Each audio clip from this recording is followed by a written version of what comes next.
주께서 기쁨으로 받으신 줄로 믿습니다. 요즘 우리에게 들려오는 소식이 참 쉽지 않은 소식들이 많습니다. 지난주에는 우리가 이름만 대도 아는 모 가수가 참 어려운 일을 당했다고 참 안타까운 보도가 있었죠. 그는 가수뿐 아니라 화가로도 활동을 했는데 안타까운 것은 그가 지금까지 그린 그림의 대부분이 가짜라는 거예요. 어느 이름 없는 무명 화가가 다 그렸다는 겁니다. 내가 그린 그림이 아닌데 그것을 전시도 하고 판매도 해서 지금 그가 어려움을 겪고 있지요. 요즘 또 가습기 살균제 문제는 얼마나 참 혼란스럽습니까? 이 가습기 살균제 때문에 피해자가 2,000명이 넘고 250명 가까이가 지금 목숨을 잃었다는 거 아닙니까? 그 피해자들의 대부분이 영유아예요. 여러분 생각해 보세요. 어느 날 내 아이가 기침을 하고 호흡을 제대로 못하고 폐가 딱딱하게 굳어져서 죽었다는 거예요. 그런데 그것이 가습기 살균제 때문이었다. 얼마나 마음이 어렵겠습니까? 사실은 건강을 돕는 살균제가 아니라 살인 도구였다는 거죠. 여러분 그러한 일들을 보면서 분명히 깨닫게 되는 사실이 하나 있어요. 결국 실체가 중요한 거구나라는 거예요. 실체가 중요하구나. 그런데 안타까운 것은 실체를 알기가 쉽지 않다는 겁니다. 특별히 오늘 우리의 시대는 실체를 알기가 너무나 어려운 시대라는 겁니다. 요즘 그 극장에서 관람객 1순위에 올라 있는 영화가 곡성이란 영화입니다. 그 영화가 주는 메시지가 아주 복잡한 여러 메시지가 있는데 그 가운데 하나의 선명한 메시지가 있는 것을 제가 봤어요. 오늘 우리 시대가 실체를 알기 어려운 시대다라는 것을 그 감독이 말하고 싶어 하는구나 라는 거였어요. 곡성이란 지역에서 살인사건이 일어나는데요. 그 살인을 저지른 사람들이 평범하고 멀쩡하던 사람들이었는데요. 어느 날 갑자기 피부가 흉측스럽게 변하고 귀신 들린 것처럼 포악하고 잔인하게 변해서 무참하게 살인을 저지르는 거예요. 그런 일이 계속 이어지는 겁니다. 그 원인이 어디에 있는가? 독버섯 때문이었다 이런 보도도 있었는데 그 마을 사람들은 달리 생각해요. 그 마을에 어느 일본인이 들어오면서부터 그런 일이 벌어졌다는 거죠. 그 일본인 때문에 그런 일이 벌어진다는 겁니다. 그 일본인이 악기를 섬기는 자인데 그가 들어오면서부터 그런 일이 벌어졌다라고 여기는 거예요. 문제는 그 살인사건을 수사하던 종구라는 이름을 가진 경찰의 딸도 어느 날 이상해지는 겁니다. 피부에 반점이 생기기 시작하고 순진무구하던 아이가 막 포악한 아이, 잔인한 아이로 바뀌고, 그래서 그 할머니가 그 아이를 그 문제를 해결하기 위해서 아들에게 얘기를 해요. 아들 경찰에게 무당을 불러다가 구술하자. 그래서 그 아이에게 붙은 귀신을 쫓아내자. 그래서 일광이란 황정민이란 배우가 그 역할을 했는데요. 그 무당을 불러서 구술하는데 결국 그 문제 해결 못합니다. 나중에 그 조그만 여자아이가 무참하게 자기 엄마, 자기 할머니, 자기 아버지를 살해하고 말이죠. 그리고 끝나요. 그 영화는 분명한 답을 주지 않아요. 그 일본인의 정체가 뭔지, 그 무당의 정체는 무엇이었는지, 또 천유이란 배우가 그 경찰을 돕는 역할로 나오는데 그 천유의 정체가 무엇인지를 말하지 않고 영화는 끝나요. 저는 그걸 보면서 저 감독이 하려고 하는 얘기가 있구나. 오늘 우리가 사는 시대가 실체를 알 수 없는, 실체를 알기 어려운 시대가 됐다는 그 얘기를 하려고 하는 거구나 라는 마음을 가지게 됐어요. 여러분 실제로 오늘 우리는 실체가 무엇인지 알기 어려운 시대를 살고 있어요. 교사인데 정말 교사인지 그 실체를 알기가 어려워요. 정치인인데 정말 그가 정치인인지 실체를 알기가 어려워요. 기업가입니다. 그런데 정말 그가 기업가인지 실체를 알기 어려워요. 심지어 예술가도, 더 심지어 목사도 그 실체를 알기가 어려운 거예요. 우리 예배당 건축하는데 제가 얼마 전에 장로님 한 분을 만났는데요. 그 장로님이 저에게 신신당부하세요. 목사님, 건축업자 정했습니까? 아직 못 정했는데요. 목사님, 제가 충고 하나 하겠는데 절대로 건축회사 사장이 장로라고 믿으면 안 됩니다 라고 하는 거예요. 얼마나 제가 당황했는지 몰라요. 장로라고 해도 실체가 분명하지 않다는 거죠. 그런 사람들이 많다는 거예요. 여러분, 그런 의미에서 우리가 지난주부터 이 요한서신을 살펴보고 있는데, 이 요한서신은 우리에게 너무나 소중한 말씀이에요. 여러분, 요한 1서의 핵심적인 주제가 뭐라고 제가 말씀드렸습니까? 하나님과의 사귐, 하나님과의 교제라고 말씀을 드렸어요. 요한은 하나님과 자기가 얼마나 깊은 사귐과 교제 가운데 있었는지 요한 1서 1장 1절에 밝히고 있잖아요. 그는 예수님의 말씀을 들었고 예수님을 자세히 보았고 그리고 예수님을 만진 바가 된 자다라고 말했어요.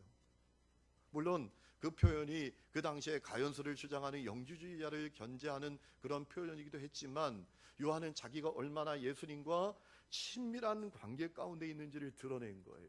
여러분, 듣기만 하고 못 봤으면 불완전하잖아요. 보기만 하고 만지지 못했으면 그것도 불완전한 거잖아요. 그런데 요한은 들었어요, 보았어요, 만졌어요. 주님과 아주 깊고 친밀한 관계 가운데 있었다는 겁니다. 그러면서 요한은 뭐라고 말합니까?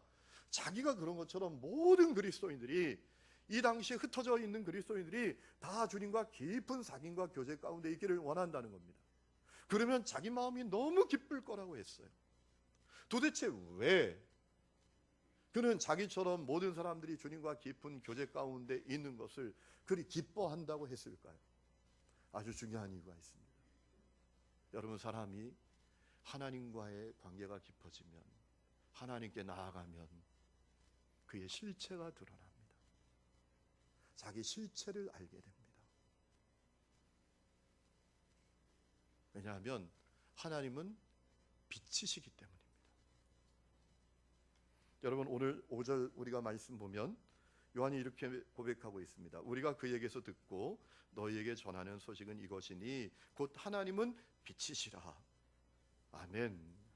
그에게는 어둠이 조금도 없으시다는 것이니라. 아멘. 하나님 빛이시래요. 지금 요한이 무슨 얘기를 하는 겁니까? 하나님의 본성, 하나님의 그 존재의 특성에 대해서 얘기하는 겁니다. 하나님은 거룩하고 참되신 분이시라는 거죠. 그분에게는 죄도 거짓도 불의도 악도 없으시다는 거예요. 그래서 사람이 그 하나님 앞에 나아가면 자기 실체를 알게 돼요. 자기 현 주소를 보게 된단 말입니다. 여러분, 이 세상에 하나님 말고 완전히 선하고 완전히 거룩한 사람 없어요. 그래서 사람 앞에 서면 도전은 받지만요, 자기 실체를 알지는 못합니다. 마치 빛 앞에 나가면, 환한 빛 가운데 나가면 그 실체가 다 드러나는 것 같아요. 여러분, 어둠 가운데 있으면요, 진리와 비진리가 구별이 안 됩니다. 분간이 안 됩니다. 참과 거짓도 분간이 안 됩니다. 거룩과 죄가 별로 분간이 안 됩니다. 어둠 가운데 있으면. 그러나 빛 가운데 나가면, 환한 빛 앞에 서면 그 실체 있는 모습 그대로가 다 노출됩니다. 다 드러납니다. 아무것도 숨길 게 없습니다. 아무것도 감추지 못합니다. 다 드러납니다. 마찬가지입니다. 하나님 앞에 나아가면, 하나님과의 관계 가운데 거하면 우리의 그 실체가 다 드러나게 돼 있는 거예요. 여러분, 하나님이 원하시는 것이 있습니다. 우리가 빛 가운데로 나가는 거예요. 하나님께로 나가는 거예요. 우리 실체를 알게 되는 것이고요. 그리고 하나님이 참되고 거룩하신 분이신 것처럼 우리도 참되고 거룩하게 변화되고, 그리고 하나님 안에서 참으로 주님과 깊은 관계 가운데 살아가기를 원하는 것, 그것이 우리를 향한 하나님의 계획이에요. 그런데 문제가 있어요. 많은 사람들이 빛 가운데 나가는 걸 별로 안 좋아합니다. 빛 가운데 나가려고 하지를 않아요. 오늘 6절 말씀 보세요.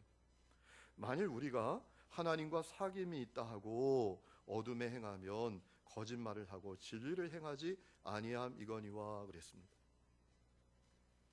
저 요한이 왜 이 이야기를 했겠습니까? 지금 요한이 왜 이 말을 하고 있는 거겠습니까? 이렇게 사는 사람들이 있는 거예요. 자신은 빛 가운데 있대요. 자기는 하나님과 사귀고 있대요. 교회 안에 있습니다.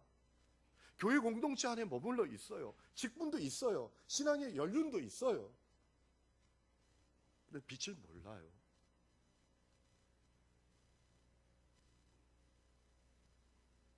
사실은 어둠 가운데 있어요. 사람들에게 보여지는 모습, 드러내는 모습은요, 빛 가운데 있는 것 같아요. 주님과 사귐도 있고 교제도 있는 것 같아요. 그런데 사실은 어둠 가운데 있어요. 그런 사람들이 있었다는 거예요. 자기 실체를 가리고 속이고 포장하고 사는 사람들이 있었다는 겁니다. 여러분, 그 역사는 어제 오늘의 역사가 아닙니다. 예수님 이 땅에 오실 때부터 시작되어 지금까지 계속되는 역사입니다. 요한복음 1장을 보면 요한이 이렇게 우리에게 전하고 있어요. 참빛 곧 세상에 와서 각 사람에게 비추는 빛이 있었나니 그가 세상에 계셨으며 세상은 그로 말미암아 지은 바 되었을 때 세상이 그를 알지 못하였고 자기 땅에 오매 자기 백성이 영접하지 아니하였다라는 거죠. 여러분, 그때부터 지금까지 이 역사는 계속되고 있습니다. 교회 안에 머물러 있는데 빛 가운데 나오지 않았어요. 빛을 몰라요. 실제로 주님을 영접한 게 아니에요. 중생하고 거듭나 예수님을 나의 주, 나의 그리스도로 분명히 고백하는 게 아닙니다. 아직 빛이신 주님을 몰라요. 중심의 전심으로 모시지 못했습니다. 그래서 사실은 죄와 어둠 가운데 사는 사람들. 이 역사는 요한 때부터 지금까지 계속되고 있는 거예요. 여러분, 사실 중요한 것은 실체잖아요. 왜요? 그것 가지고 하나님 앞에 서는 거잖아요. 사람들 앞에 보이는 모습, 사람들 앞에 포장한 모습 가지고 하나님 앞에 섭니까? 사람 앞에는 설 수 있어요. 그러나 하나님 앞엔 그것 가지고 못 섭니다. 하나님 앞에 내 실체의 모습 가지고 섭니다. 그래서 중요한 것이 실체잖아요. 여러분, 주님이 원하시는 거 있습니다. 지금 내가 어디 있는지 깨닫는 거예요. 나의 실체가 무엇인지 깨닫는 거예요. 그게 중요해요. 여러분이 지금 어디 계신가요? 주님이 바라보시는 여러분의 실체는 무엇입니까? 사실은 빛 가운데 있는 것 같고 하나님과 사귐과 교제도 있는 것 같고 그래서 교회 안에 공동체 있는 것 같아도 사실은 어둠 가운데 있는 분들이 아니십니까?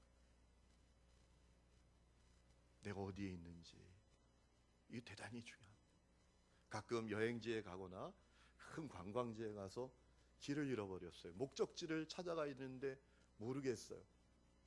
그러면 지도가 크게 그려있는 안내판 표지 앞에 가면 됩니다. 거기 가서 목적지가 어딘지 찾으면 절대로 목적지 못 갑니다. 거기에서 먼저 찾아야 될 게 있습니다. 내 현재 위치. 내가 지금 여기 어디에 있는 거지? 그거 먼저 찾아야 됩니다. 그래야 목적지 찾아갈 수 있어요. 내가 지금 현재 있는 위치가 어딘지 관심도 없다면 절대로 목적지 찾아갈 수 없어요. 영적 생활도 저는 마찬가지라고 믿습니다. 중요한 것은 내 현재 위치예요. 내가 지금 어디에 있는지 깨닫는 거예요. 여러분 지금 어디에 계십니까? 빛 가운데 계십니까? 여러분 빛 가운데 있는 분들이십니까? 여러분 빛 가운데 있다는 것은 막연한 거 아닙니다. 모호한 거 아닙니다. 추상적인 거 아닙니다. 너무나 구체적인 겁니다. 빛 가운데 거한다는 것은 너무나 확실한 것입니다. 빛 가운데 거한다는 것은 뭘까요? 오늘 본문 6절을 보면 답을 찾을 수 있어요. 만일 우리가 하나님과 사귐이 있다 하고 어둠에 행하면 거짓말을 하고 진리를 행하지 아니하는 것이다 라고 했어요.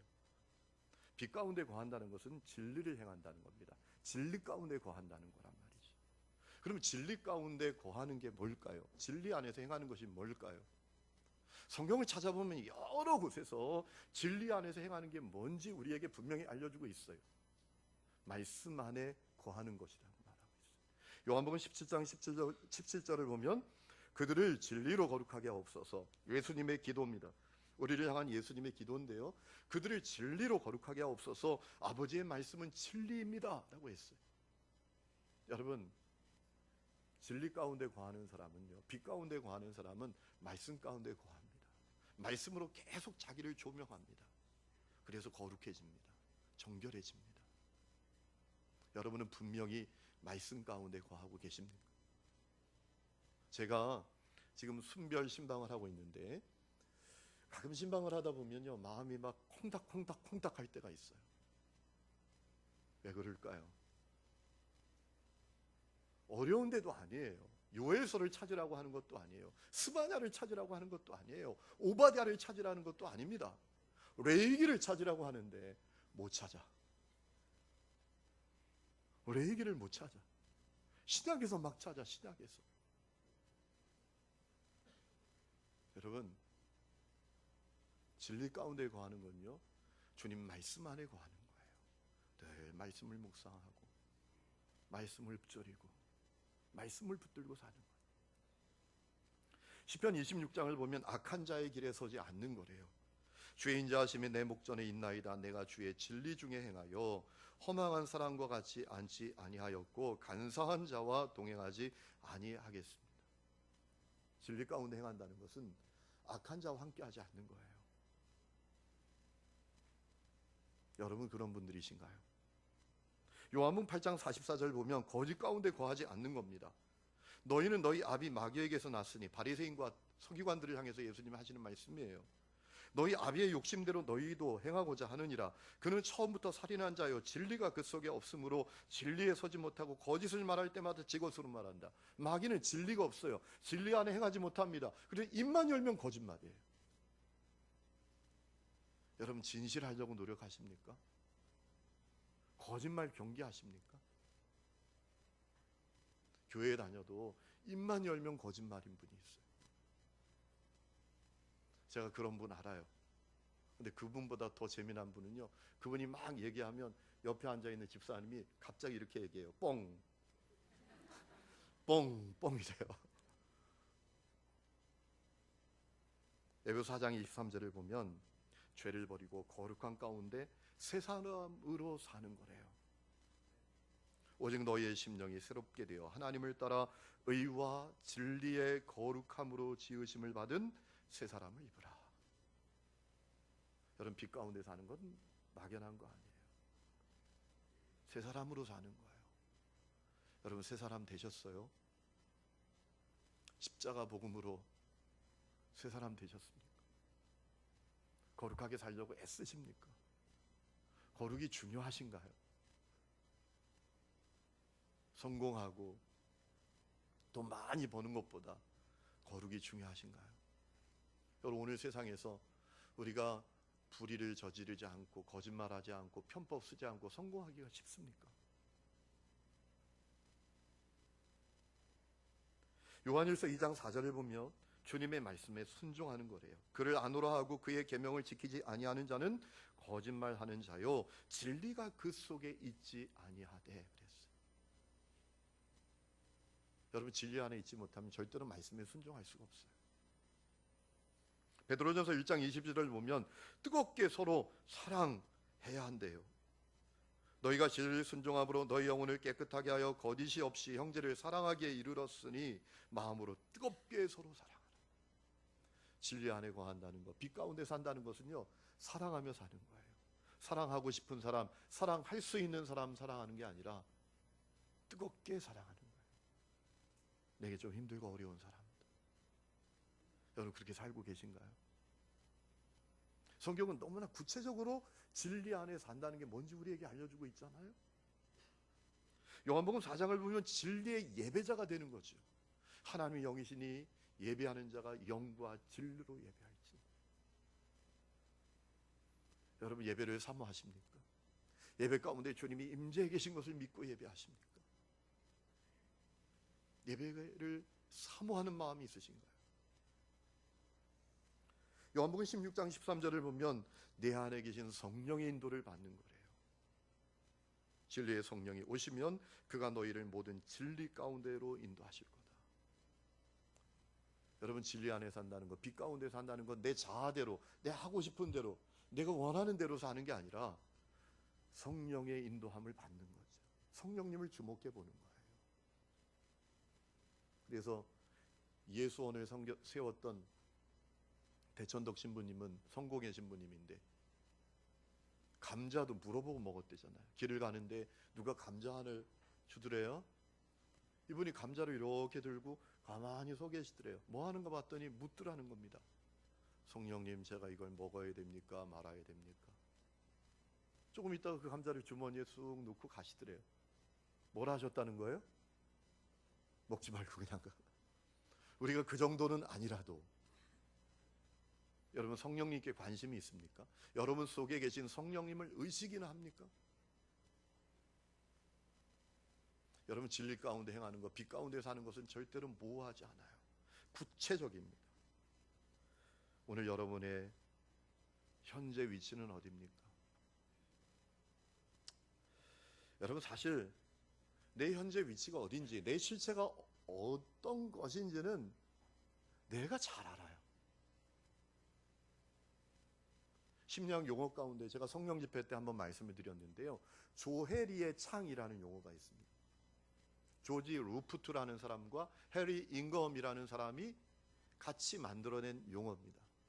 조해리, 이름, 앞에 이름을 딴 거죠. 조해리의 창이라고 이름을 붙였는데 그건 뭐냐 하면 이런 겁니다. 우리는요 4가지 부분으로 구성되어 있대요. 나도 알고 너도 아는 부분, 나는 아는데 너는 모르는 부분, 너는 아는데 나는 모르는 부분, 나도 모르고 너도 모르는 부분. 여러분 그 가운데 가장 심각한 게 나는 아는데 너는 모르는 부분이에요. 그게 내 실체잖아요. 내가 포장하고 감추고 그러니까 너는 잘 몰라요. 그런데 나는 알고 있어요. 그게 내 실체입니다. 우리는 그걸 알고 있습니다. 내 실체가 무엇인지. 왜냐하면 요한복음 16장에 보면 성령님이 오시면 죄에 대해서, 의에 대해서 책망하신다고 했어요. 내가 죄 가운데 있는 것, 그거 자꾸 성령님이 책망하시는 거예요. 내가 의롭지 못한 것, 그거 자꾸 성령님이 책망하시는 겁니다. 그래서 내 실체가 뭔지를 우리는 잘 알아요. 문제는 그 실체를 감추고 포장하려고만 하면 인생이 피곤해지는 거예요. 힘들어지는 거예요. 여러분 그 영화 배우들이 영화를 찍는데 연기를 해도 3-4달 찍고 끝나니까 살죠. 그게 평생이 연기라고 생각해 보세요. 미치는 겁니다. 본 모습대로 살아야지.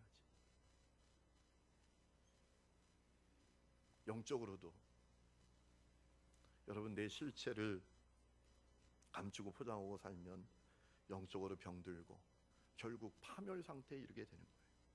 그러므로 빛 가운데 나가야 합니다. 빛 가운데 나간다는 건 뭐냐? 주님 앞에 내 있는 모습 그대로 다 드러낸다는 거예요. 주님께 다 내어놓는다는 겁니다. 나만 아는 죄의 은밀한 모습까지도 주님께 다 내어놓는다는 거예요. 여러분 사실 우리가 어둠 가운데 죄 가운데 산 것 부끄러운 거 아니에요. 감출 것도 아니에요. 왜요? 우리가 다 죄덩어리입니다. 성경 로마서 3장은요 의인은 없는데 한 명도 없다고 했습니다. 모든 사람이 범죄하여 하나님의 영광에 이르지 못한다고 했어요. 우리 가운데 죄지지 않고 사는 사람이 있습니까? 어둠 가운데 빠지지 않았던 사람이 있습니까? 없어요. 한 명도 없습니다. 이 시대 최고의 기독교 변증가로 우리에게 알려진 C.S. 루이스라는 사람이 있죠. 그분이 쓴 책 가운데 스크루테이프의 편지라는 책이 있습니다.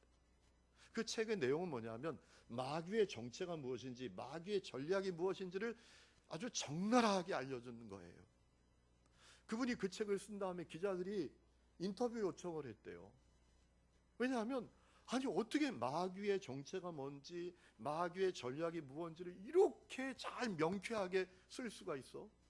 그래서 기자들이 이 C.S. 루이스를 만나서 물었대요. 아니 혹시 마귀를 만난 적이 있으시냐고, 마귀에게 빠져봤던 적이 있으시냐고. 아니 그렇지 않고 어떻게 이렇게 마귀의 정체와 전략에 대해서 명확하게 명쾌하게 쓰실 수 있었냐고.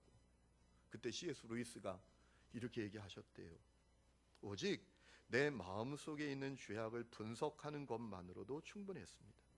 누구 문제도 아니고 내 안에 있는 죄, 내 안에 있는 유혹, 내 안에 있는 죄성만 분석하는 것만으로도 충분했다는 거예요. 이게 무슨 얘기입니까? 우리 각 사람이 다 죄덩어리라는 거예요. 우리 지식과 우리 의지와 우리 감정이 다 왜곡되어 있어요. 여러분 바울도 로마서 7장에 보면 이런 고백하지요. 내 속 곧 내 육신에 선한 것이 거하지 아니하는 줄을 아노니 원함은 내게 있지만 선을 행하는 것은 없노라. 내가 원하는 바 선은 행치 않고 도리어 원치 않는 악을 행하는도다. 오라 나는 공고한 사람이로다. 이 사망의 몸에서 누가 나를 건져낼 거야. 그게 바울의 외침이었어요. 자기 자신이 죄인 중에 괴수예요. 죄덩어리예요. 그게 바울만의 문제입니까? 지난주 토요일에 저희 건축위원들이 저 안양에 있는 어느 교회를 탐방하고 왔어요. 갈 때는 차가 별로 없었는데요, 올 때는 차가 많아요. 특별히 이 반대편 고속도로에 차가 꽉 막혀가지고 주차장처럼 서 있어요. 그때 장로님이 한 분이 그러시더라고요. 자기는 자기가 죄인인 것을 그냥 이럴 때 깨닫게 된대요. 왜냐하면 반대편에 차가 그렇게 꽉 막혀 있으면 막 안타까워해야 되는데 고소하다는 거예요. 마음이 후련하다는 거예요. 여러분 그분만의 문제입니까? 저도 그래요. 저도 제가 부산에 사역할 때요, 거꾸로 오잖아요. 명절 때 거꾸로. 다른 분은 내려가는데 저는 부산에서 올라오잖아요. 올라올 땐 뻥 뚫렸어요. 근데 내려오는 차들은 꽉 막혔어요. 쫙 달려가면 통쾌합니다. 후련해요. 그게 제 문제만 아니에요. 낚시꾼이 낚시터에서 기분이 제일 좋을 때가 언제인지 아세요? 월척 올렸을 때가 아니라 옆에 있는 사람이 월척 올렸다가 놓쳤을 때. 그때 막 그냥 그렇게 기분이 좋다는 거예요. 그때 제일 기분이 좋대.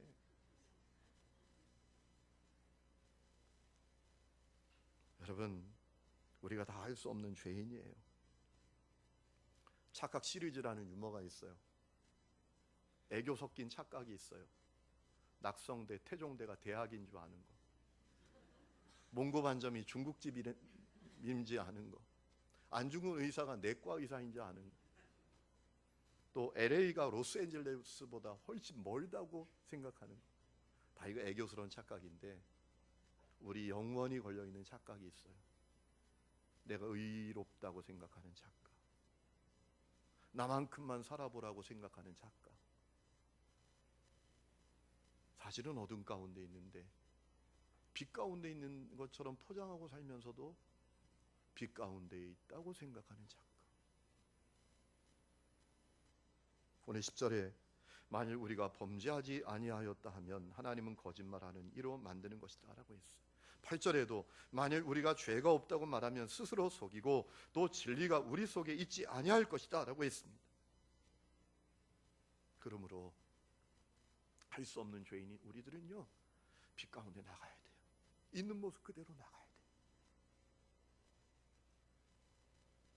내가 할 수 없는 죄인이란 그 실체를 깨닫고 빛 가운데 나가야 돼요.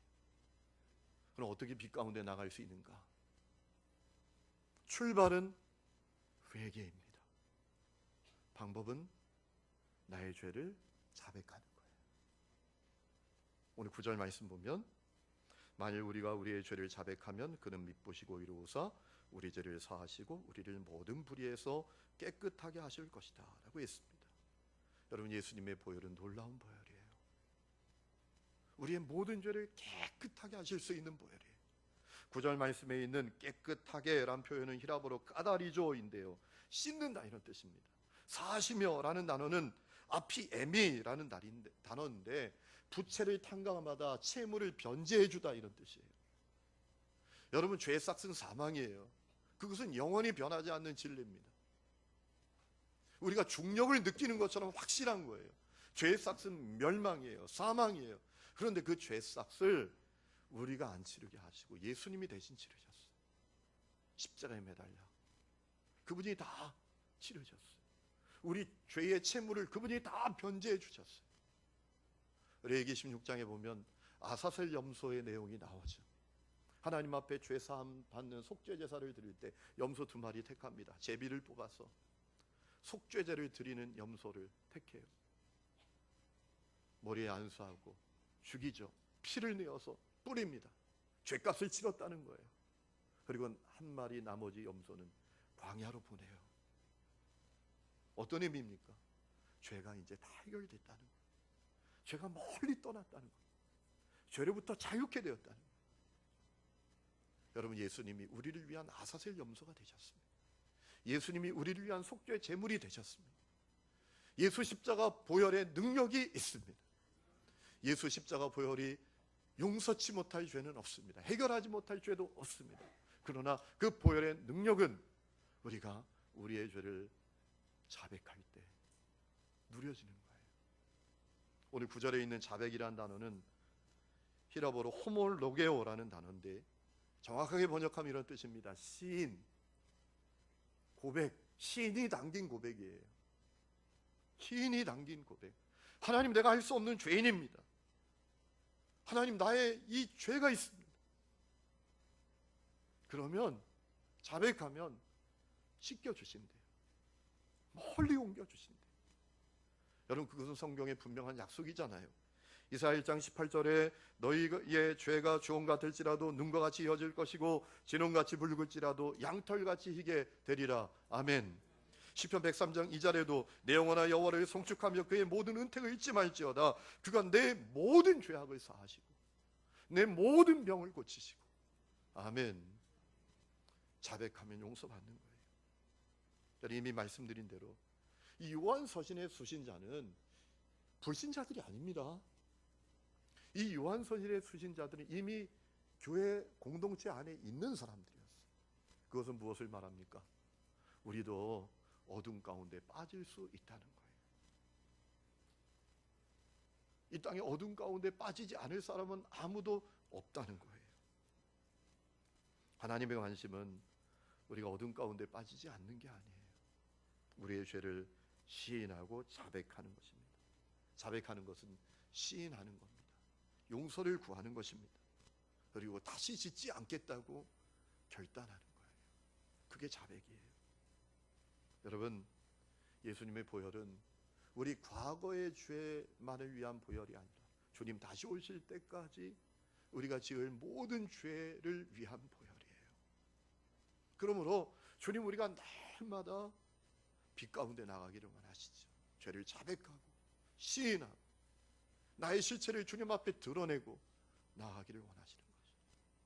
그때 우리에게 놀라운 삶이 펼쳐져요. 아까 말씀드렸던 진리 안에서 행하는 그 놀라운 삶, 거룩 가운데 살고 사랑하며 살고 올곧게 살고 복되게 사는 그 삶이 우리에게 펼쳐진다는 거예요. 여러분, 오늘 말씀을 정리합니다. 세상에 그런 말이 있죠. 아유, 저 사람 헛똑똑이야, 헛똑똑이. 여러분, 누구를 가리켜서 우리가 헛똑똑이라고 합니까? 뭐 만가지 지식을 있는데 결정적인 지식이 하나 없어요. 그래서 참 안타깝게 살아요. 우리가 그런 사람을 가리켜서 헛똑똑이라고 그러잖아요.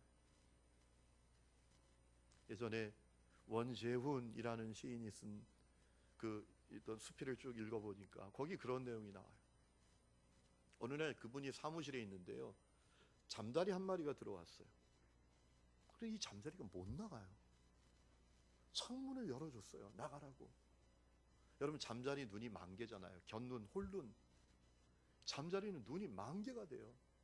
그런데 눈 만개가 돼도 창문 열어놓은 거 볼 수 있는 한 개의 눈이 없어서 못 나가더란 말이에요. 제가 그 수필을 읽으면서 우리가 그렇게 살지 라는 마음이 들었어요. 여러분, 우리 실체 잘 알아야 합니다. 내 영적 현주소 잘 알아야 합니다. 내가 지금 어디에 있는지 잘 알아야 합니다. 깨달아야 합니다. 그리고 그거 가지고 주님 앞에 빛 가운데 나가야 합니다. 자백해야 합니다. 시인해야 합니다. 그러면 주님과의 놀라운 사귐이 일어나는 거예요. 복된 삶이 열리는 거예요. 정말 풍성한 삶이 우리 가운데 열리는 거예요. 우리 삼선의 성도들이 한 사람도 빠짐없이 다 그 길 갈 수 있기를 주의 이름으로 축원합니다. 기도하겠습니다.